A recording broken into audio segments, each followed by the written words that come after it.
과장님 수고 많으십니다. 시내버스 경영진단 운송원가 산출 용역위원. 예.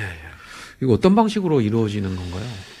저희들이 이제 처음 해보는 건데요. 네. 3개 회사가 있습니다. 네. 3개 회사에 대해서 이제 지금 저희들이 아직 계획상으로는 10개년을 한번 경영진단을 해보려고 그래요. 니들이 19년 이전에 버스 회사가 돈을 많이 좀 벌었을 것이고 19년 이후에는 기름값이나 뭐 이런 것들 때문에 이용률도 떨어지고 코로나로 이 5개년을 분석을 해서 우리 시가 지원해줘야 될 돈이 얼마인지를 좀 빼내려고 그래요. 그래갖고 그걸 가지고 운송 원가를 산출하려고 그러거든요. 근데 경영진단은 이제 저희 계획상으로는 조건을 걸 때 서울에 법무법인 수준 정도 되는 그런 사람들이 한 3명, 4명 참여를 시켜서 계약 입찰을 의뢰할 때 그렇게 해보고 싶습니다. 그리고 3개 회사도 자기들 들여다보라고 이야기 하셨기 때문에 이제 그렇게 합의를 했어요. 그 부분에. 그래서 그렇게 해서 어느 기준 금액이 나올 거예요. 그러면 그 금액 가지고 한 대당 운송원가를 산출할 거예요. 그리고 운송원가가 산출되면 이제 진주시가 그렇게 하고 있는데요. 사전 운송원가제다 해서 기준을 잡아요. 한 10개 항목 정도가 있어요. 예를 들어서 그럼 인건비를 어떻게 할래? 그럼 우리가 딱 기준을 잡을 거예요. 평균을 내서. 그럼 인건비는 공무원 봉급 인상률 3년 평균치를 반영한다. 뭐 이런 식으로 한다든지 이 10개 항목에 대해서 이제 회사하고 우리하고 시민사회단체하고 같이 합의를 해야 돼요. 합의. 이게 이제 경영진단 끝나고 나서 문제 가지고 합의를 해서 또 서로 간에 만족을 해야 되거든요. 왜냐면 그 기준을 만들어 놓고 나면 매년 이제 우리가 니 더 줄게 말게 더 주라 뭐 이런 말 없이 할 거고 그 중에 하나가 진주시 같은 경우가 줘야 될 돈을 10억 정도를 안 줘요. 안 주고 경영평가하고 그다음에 친절도 평가를 해요. 50대 50. 왜냐하면 경영평가는 그 회사 방만하게 경영하면 안 되니까. 그래가지고 1등한 회사한테 5억을 줘버려요. 인센티브로. 인센티브는 한 10억 정도 그렇게 있더라고요. 그래서 저희들도 지금 그런 모델을 지금 고민하고 있고요.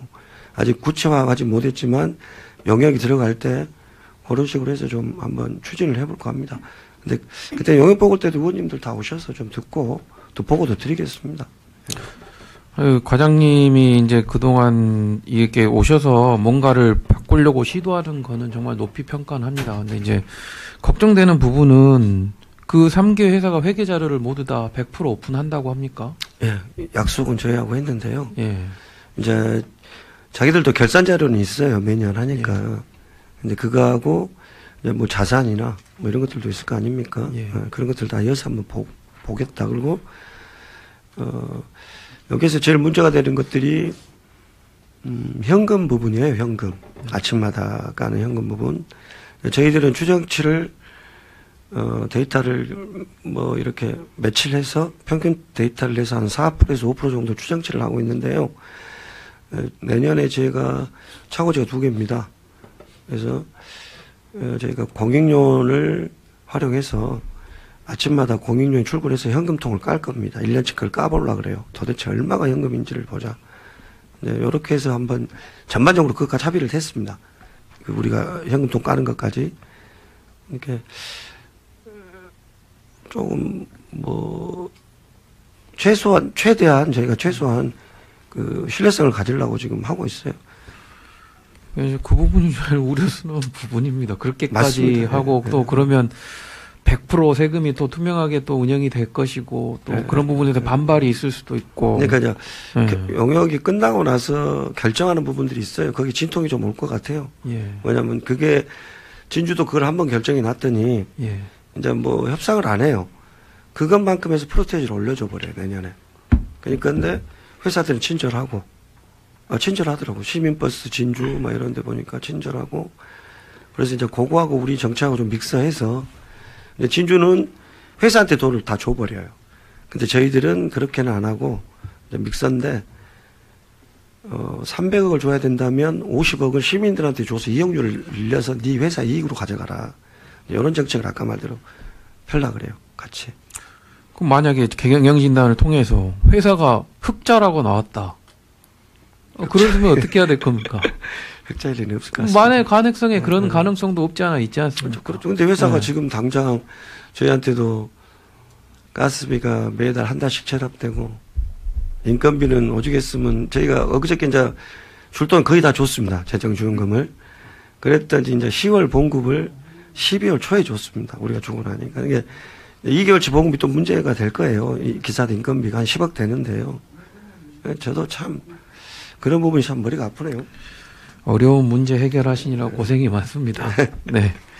알겠습니다. 저는 사실 이 2억이라는 돈이 걱정됩니다. 이거 사실은 작은 돈이 아니잖아요. 우리 2억이. 근데 과장님께서 그렇게 소신을 가지시고 또 그렇게 밀어서 업무를 하신다고 하시니까 과장님의 역량을 믿습니다만은 이 진행 과정이 만만치만은 않을 겁니다. 그러니까 힘내시고 소신을 가지시고 지금처럼 굳건하게 밀고 나가십시오. 알겠습니다. 예. 그리고 두 번째로 지금 어르신 무료버스가 이제 첫 시행 준비를 하고 있는데 뭐 지금까지 누차 여러 번 수차례 얘기했지만 제 주장은 잠시 중단할 뿐이지 분명히 75세에 대한 이용률이라든지 이 잔액 정산 보고에 대해서는 철저하게 저는 보고를 받을 생각입니다. 그래서 이 정책 끝난 후에 과연 누구의 말이 옳았는지 이 부분을 정확하게 검증을 할 것이고요. 그러니까 이 14억에 한 돈이 확정이 되게 되면 잔액이 남지 않도록 정말 열심히 해주셔야 됩니다. 네, 그러겠습니다. 예. 그리고 한 가지만 더 여쭤볼게요. 저희 시내버스 교통카드 청소년 할인 관련해서 유의사항 안내가 매년 나가고 있지 않습니까?